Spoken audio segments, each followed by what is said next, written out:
Story zone, তোমার অনুভূতিদের খুঁজে নাও এখানেই। একদিকে হৃদ, অন্যদিকে মায়া। আসিফ কার কথা শুনবে, জামাইয়ের নাকি তার বউয়ের? কি করবে আসিফ সেটা ভেবে না পেয়ে আমতা আমতা করে বলল, ভাবি, ভাই তো রুমে। সেখানে নিয়ে যান। ভাই অফিসের জন্য রেডি হচ্ছে ভাবি, আমি এখন গেলে ডিস্টার্ব হবে। মায়া একইভাবে জেদি গলায় বলল। আমি ডিস্টার্ব করবই। মায়ার জেদি গলায় আসিফ অসহায় বোধ করে বলল, ভাবি আপনার ফোন আমি রিসিভ করেছি শুনলে হৃদ ভাই রাগ করবেন।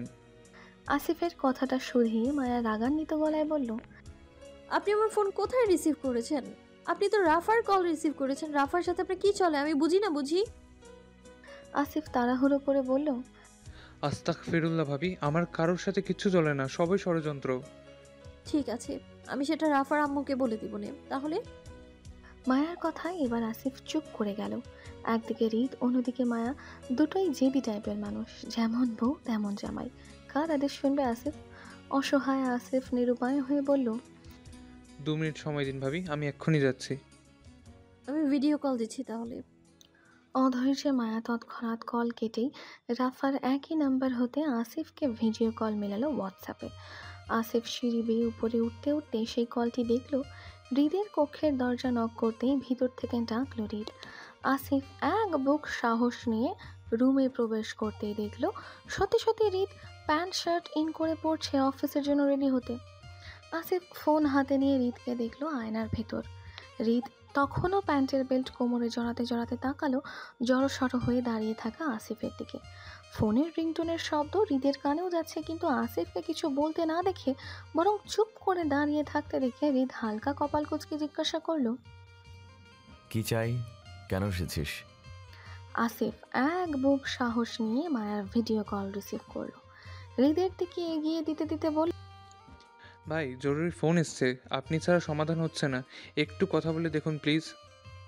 হৃদ জরুরি ফোন মনে করে হাত বাড়িয়ে আসিফ থেকে ফোনটা নিতে চেয়ে জিজ্ঞাসা গলায় বলল। কে ফোন করেছে? আসিফ হৃদের হাতে ফোনটা দিয়ে তৎক্ষণাৎ দরজার দিকে দৌড় দিতে দিতে বলল। ভাবি ফোন করেছে। চোখের পলকে আসিফ উধাও, কিন্তু হৃদের হাতে থাকা ফোনটিতে মায়ের হাস্যোজ্জ্বল মুখটি ভাসছে। হৃদ ফোনের দিকে তাকাতেই চোখাচোখি হলো দুজনের। অনেকটা দিন পর দুজনের আবারও মুখোমুখি হওয়া। হৃদ রাগের তোপে ফোন কাটতে চাইলে মায়া অধৈর্যে তাড়াহুড়ো করে বলল। এই কল কাটবেন না একদম। চোয়াল শক্ত করা হৃদকে তারপরও কল কাটার মনোভাব দেখে মায়া আবারও তাড়াহুড়ো করে বলল, আই লাভ ইউ জান, আই লাভ ইউ। কল কাট করা লাল বাটনের দিকে তাকিয়ে থাকা হৃদের বৃদ্ধা আঙুলটি তৎক্ষণাৎ কেঁপে উঠল। যতটা রাগ মায়ার কল পেয়ে হয়েছিল, ঠিক ততটাই বরফের ন্যায় গলে গেল মায়ার মুখে আই লাভ ইউ জান বাক্যটি শুনে। হৃদের তপ্ত মেজাজ শীতল হলো। দুজনের মধ্যে এই প্রথম ভালোবাসার লেনদেন করা। মায়ার ভালোবাসা সম্পর্কে হৃদ প্রথম থেকেই জানতো, কিন্তু কখনো মায়া ব্যাসে সরাসরি কেউ কাউকে ভালোবাসি বলা হয়নি আজও। হৃদের মায়ার উপর জমে থাকা সকল রাগ যেন এক মুহূর্তে শেষ হয়ে গেল। হৃদ চেয়েও যেন নিজের রাগ ধরে রাখতে পারছে না মায়ার উপর।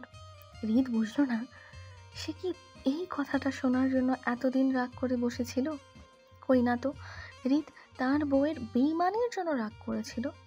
তাহলে সেই নারীর মুখে সামান্য ভালোবাসি কথা শুনে সে কেন বলে যাচ্ছে? তার আরও রেগে থাকার কথা। এত ভালোবাসা দেখিয়ে তো এই নারী অন্য কারো নামে এঙ্গেজড হয়েছিল। তাহলে এই নারী যে এখন ভালোবাসে বলে আবারও বেইমানি করবে না, তার কি গ্যারান্টি? মায়ার এঙ্গেজড হওয়ার কথা হৃদের স্মরণে আসতে মস্তিষ্ক তড়ক করে জ্বলে ওঠে রাগে। হৃদকে চোয়াল শক্ত করতে দেখে মায়া আবার নরম সুরে বলে, আই মিস ইউ জান, এতগুলো মিস করছি আমি আপনাকে। আমার মন জ্বলে আপনার জন্য, সারা রাত ঘুমোতে পারি না, খালি কেমন কেমন করে। আপনি সাথে থাকলে কত আদরে থাকতাম আমি, আদর করতাম আমি আপনাকে। আপনি কেন আসেন না আমার কাছে? চলে আসেন না তাড়াতাড়ি। মায়ার দুষ্টু কথায় হৃদ অভ্যস্ত নয়। হুটহাট মায়ার দুষ্টু কথায় হৃদ অপ্রস্তুত হলো। হৃদের মনে হলো বউ তার ইজ্জত নিয়ে টানছে। আর একটু কথা বাড়ালে এই মহিলা আরও উল্টোপাল্টা কথা বলে হৃদের ইজ্জতে হাত দিয়ে বসবে। কি সরাসরি আবদার! তাকে আদর করতে চায়, বেয়াদব মহিলা তাকে অপদস্থ করে। হৃদ কি বলবে ভেবে না পেয়ে মিথ্যা রাগে রাগে ফেস করে ধমক স্বরে বলল। বেয়াদব। সঙ্গে সঙ্গেই হৃদের কল কাট হয়ে গেলে মায়া কান থেকে ফোন নামিয়ে দুষ্টু হাসল। জুই রাফা থেকে একটু দূরত্ব বজায় রেখেই এতক্ষণ হৃদের সাথে কথা বলছিল মায়া। কল কেটে যেতেই দুজনে এগিয়ে আসলো মায়ার দিকে। মায়াকে একা হাসতে দেখে রাফার আগে জুই বলল, হাসছিস কেন? কি হয়েছে? ভাইকে মানাতে পেরেছিস? মনে হয় একটু পেরেছি। মনে হয় মানে? এর মানে ভাইকে এখনো মানাতে পারিসনি তুই? মায়া রাফার দিকে ফোনটা এগিয়ে দিতে দিতে জুইয়ের কথায় উত্তরে বলল, ওনার প্রেমিকা নয়, বউ হয়ে আমি জুই। আমার সাথে কতদিন রাগ করে থাকবে সে? ওনাকে যদি পাগল না বানাই তাহলে আমি হৃদ খানের বউ না। মায়ার কথার সঠিক অর্থ জুই বুঝল না। জুই মনে করলো মায়া উল্টোপাল্টা কোনো কাজের ইঙ্গিত করছে।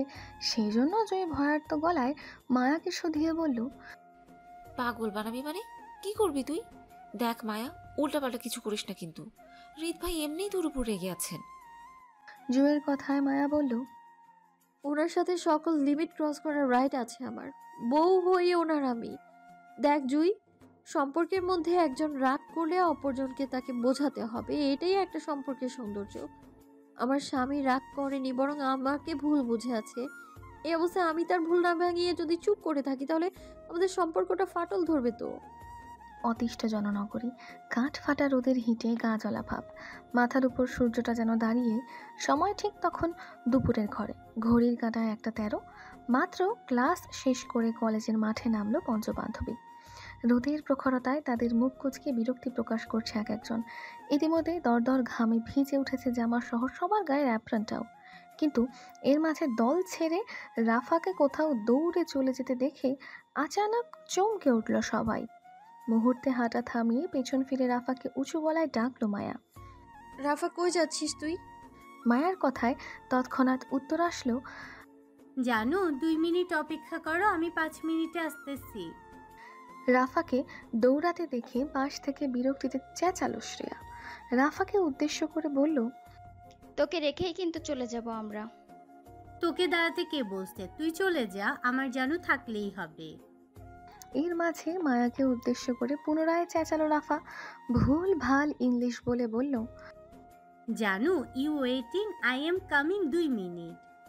চঞ্চল রাফার চঞ্চলতা নিয়ে সবার ধারণা বিগত দিনে ভালো করেই হয়েছে। সবার থেকে মায়ার ধারণাটা বেশি হয়েছে রাফাকে নিয়ে। সেদিন মায়ার রাফার জীবন বাঁচানোর পর থেকে যেন রাফার জন্য মায়া আর একটা বিশ্বাসযোগ্য স্থান হয়ে দাঁড়িয়েছে। রাফার জন্য সবাই একদিকে, কিন্তু মায়া অন্যদিকে। মায়া এই কাঠ ফাটা রোদের মধ্যে দাঁড়িয়ে হতাশার নিঃশ্বাস ফেলল রাফাকে দৌড়ে ক্যান্টিনের দিকে চলে যেতে দেখে। শ্রেয়া রাফাকে চলে যেতে দেখে সেও এই রোদেই দাঁড়ালো। রাফার অতিরিক্ত চঞ্চলতা তাদের সবাইকে দারুণ আনন্দ দেয়, কিন্তু অতিরিক্ত রোদের জন্য সবাই ক্যাম্পাসের করিডোরে দাঁড়াতেই মিনিট খানিকের ভিতর রাফাকে দেখা গেল দুহাতে কোন আইসক্রিম নিয়ে দৌড়ে আসতে। মায়ার বরাবর থেমে হাঁপাতে হাঁপাতে মায়ার থেকে একটা আইসক্রিম বানিয়ে দিতেই মায়া সেটা হাতে নিতে নিতে কপাল কুঁচকে রাফার দিকে তাকিয়ে বলল, তুই আইসক্রিমের জন্য তখন ওভাবে দৌড়াচ্ছিলি? তো কি করব, আমার জানু গরম লাগছে, তাই ওকে একটা আইসক্রিম খাওয়াবো না? তাই বলে এত মানুষের সামনে দৌড়াতে গেলি কেন? হেঁটে যেতি। আরে চিল, আইসক্রিম খাও তো জানু। রাফা হাতের অপর একটা আইসক্রিম জুয়ের দিকে বাড়িয়ে দিয়ে সে অবশিষ্ট আইসক্রিমটা নিজে খেতে লাগলো। শ্রেয়া নাদিয়া কারোর জন্য আইসক্রিম আনতে না দেখে চেতে ওঠে শ্রেয়া। তুই আমাদের জন্য আইসক্রিম আনলি না কেন? আমাদের কি গরম লাগছে না? রাফার দায়সারা উত্তরে বলল, গরম লাগলে কিনে খা, আমি কেন তোকে নিজেরটাকে আইসক্রিম খাওয়াতে যাব? আমি কি তোর বয়ফ্রেন্ড লাগি আজব? তাহলে মায়া, জুইকে যে খাওয়ালি? দেখ শ্রেয়া, জানু আমার জানু লাগে, আর জানুর বোন আমার বোন হয়, সেই জন্য দুজনকে খাওয়ালাম। এখন তোর আমার কি লাগস যে খাওয়াবো?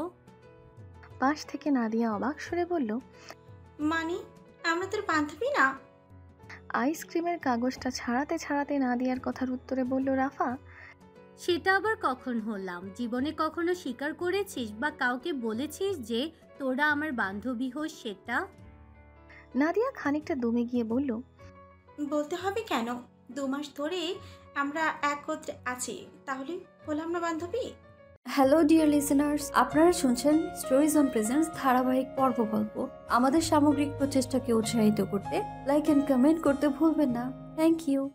তীক্ষ্ণ দৃষ্টিতে নাদিয়ার দিকে রাফা তাকিয়ে বলল, 2 মাস ধরে কি তোরা আমার সাথে আছিস, নাকি আমি জানুর সাথে আছি বলে তোদের সাথে দেখা হচ্ছে কোনটা? দেখ, আমার থেকে আইসক্রিম খেতে হলে আগে আমার বান্ধবী হতে হবে, নয়তো আমি কাউকে ফ্রিতে সুতার দেওয়ারও মানুষ না। নাদিয়ার কিছু বলার আগেই শ্রেয়া রাফাকে জড়িয়ে ধরে বন্ধুত্ব করার আবদার জানাতেই রাফা সেটা বেশ ভাব নিয়ে অ্যাকসেপ্ট করলো। শ্রেয়ার সঙ্গে সঙ্গে নাদিয়াও তাই করলো। আমি কেন খাওয়াবো? মানে এখন আমরা বন্ধু না? তাহলে তুই আমাকে খাওয়া আগে। আমি না সকালে 10 টাকার আমরা খাওয়ালাম, ভুলে গেছিস? শ্রেয়ার কথায় রাফার মনে পড়লো সত্যি সত্যি শ্রেয়া সকালে সবাইকে আমরা খাইয়েছিল, সেখানে রাফাও ছিল। তাই এখন রাফারও উচিত শ্রেয়ার সাথে নিজের আইসক্রিম শেয়ার করা। রাফা আইসক্রিমের প্যাকেট ছাড়াতে ছাড়াতে শ্রেয়ার দিকে নিজের আইসক্রিমটা বাড়িয়ে দিতে দিতে বলল, ঠিক আছে, তাহলে তুই আমার আইসক্রিম থেকে 5 টাকার 5 টাকার করে 10 টাকার কামড় দিবি ছোট করে, কেমন? আচ্ছা দে। শ্রেয়া মাথা কাত করে সম্মতি দিয়ে হাঁ করতেই রাফা নিজের আইসক্রিমটা এগিয়ে দিল। চোখের পলকে রাফার অর্ধেক আইসক্রিমটা চলে গেল শ্রেয়ার মুখে। শ্রেয়ার হঠাৎ কাণ্ডে রাফা ভুখার মতো তাকিয়ে রইল শ্রেয়ার মুখের দিকে। মায়া, জুই, নাদিয়া উচ্চস্বরে হেসে উঠতে রাফা রেগে মেগে নাদিয়ার হাতে নিজের বাকি অর্ধেক আইসক্রিম ধরিয়ে দিতে দিতে বলল, নাদিয়া, তুই আমার আইসক্রিমটা ধর, আজকে ওর পেট থেকে বের করবই আমার আইসক্রিম, নে ধর। শেয়ালের কাছে মুরগি জমা দেওয়ার মতন নাদিয়ার কাছে রাফার আইসক্রিমটা জমা নেওয়ার কাজটা হলো। রাফা যখন শ্রেয়ার মুখ খোলার চেষ্টা করছিল, সেই ফাঁকে নাদিয়া রাফার বাকি অর্ধেকটা আইসক্রিম মুখে পুরে গাল ফুলিয়ে চিবুতে লাগলে মায়া জুয়ের মধ্যে পুনরায় হাসির রোল পড়ল একই কাণ্ড নিয়ে। মায়া হেসে রাফাকে নিজের কাছে টেনে হাতের আইসক্রিমটা এগিয়ে দিতে দিতে বলল, এটা আমরা দুজন ভাগ করে খাই। মায়ার কথায় রাফা নাদিয়ার দিকে তাকাতে দেখলো সে মুখ ভরে ওর আইসক্রিম চিবোচ্ছে। রাফা নিজের বোকামি বুঝতে পেরে গাল ফুলিয়ে মায়ার আইসক্রিম ফিরিয়ে দিতে দিতে বলল, খাবো না আমি। আরে আয় তো জানু, ভাগাভাগি করে কিছু খেলে ভালোবাসা বাড়ে, বুঝলি? মন খারাপে রাফা মায়ার পাশাপাশি হেঁটে মায়ার আইসক্রিমে কামড় বসাতে চাইলে শ্রেয়া দৌড়ে এসে রাফার গলা জড়িয়ে ধরতেই একইভাবে নাদিয়াও এসে রাফাকে জড়িয়ে সরি বলল। দুষ্টুমিতে মেতে থাকা পঞ্চবান্ধবীর বেনিসুতার সম্পর্কটা যেন চোখে লাগার মতন শক্ত হলো।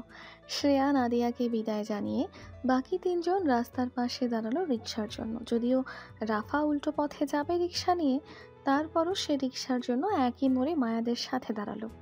মিনিট 2-এর ব্যবধানে কোথা থেকে রাহাত দৌড়ে এসে দাঁড়ালো মায়ার সম্মুখে। রাহাতের হঠাৎ উপস্থিতিতে চমকে ওঠার মতন 3 জনই তাকালো সেদিকে। রাহাত হাঁপাতে হাঁপাতে খুব বিনয়ের সঙ্গে মায়াকে উদ্দেশ্য করে বলল, ভাবি আমার সাথে চলুন, হৃদ ভাইয়ের আব্বা আসছেন আপনার সঙ্গে দেখা করতে, চলুন ভাবি।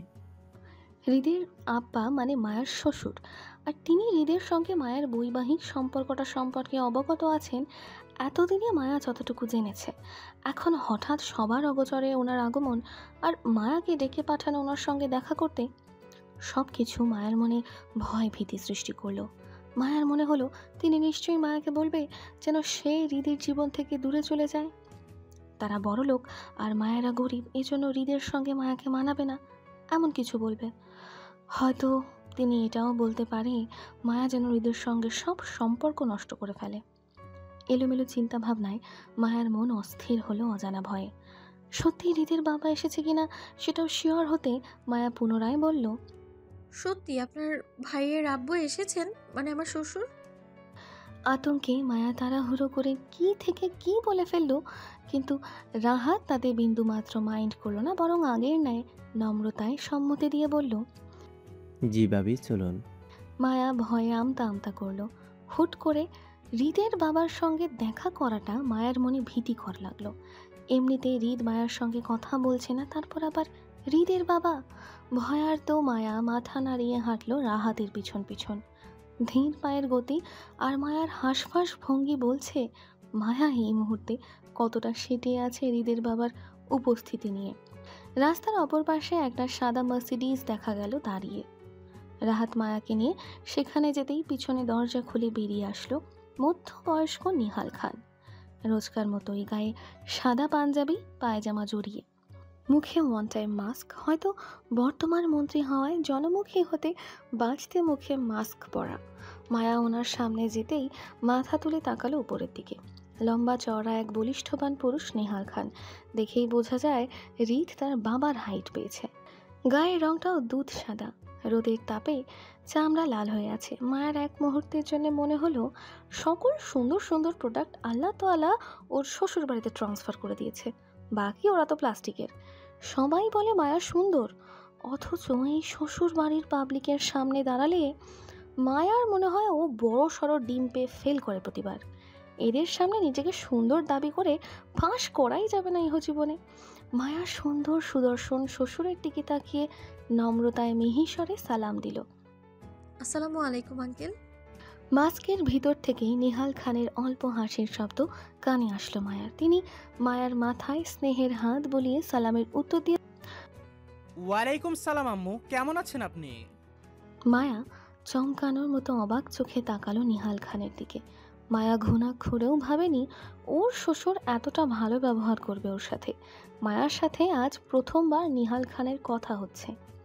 এর আগে বেশ কয়েক দুজনের দেখা দেখি হলেও কখনো কথা হয়নি কারো, কিন্তু আজ সরাসরি মায়াকে আম্মু বলে সম্বোধন করাতে মায়ার জড়তা কমে আসলো কিছুটা।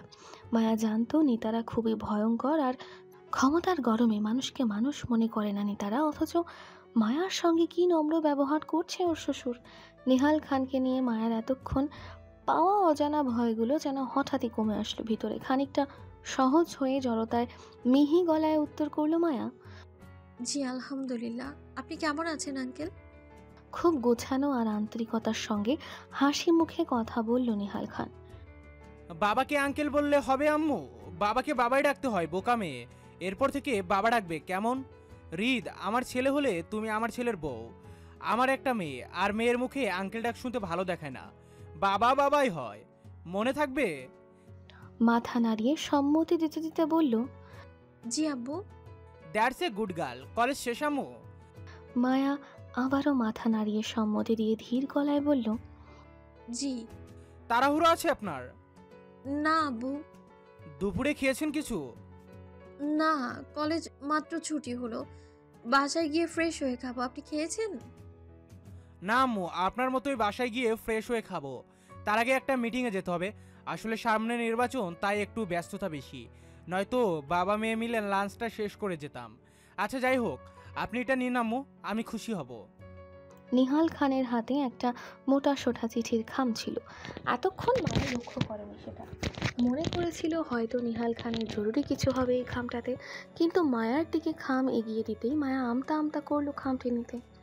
মায়াকে দ্বিধাবোধ করতে দেখে তিনি পুনরায় মায়াকে বলল খামটা নিতে। মায়া জড়তার হাতে খামটি নিতেই বুঝতে পারলো বেশ ভারী এই খামটি। এতে কি আছে মায়া জানে না, জানার চেষ্টা করতেও হলোও না।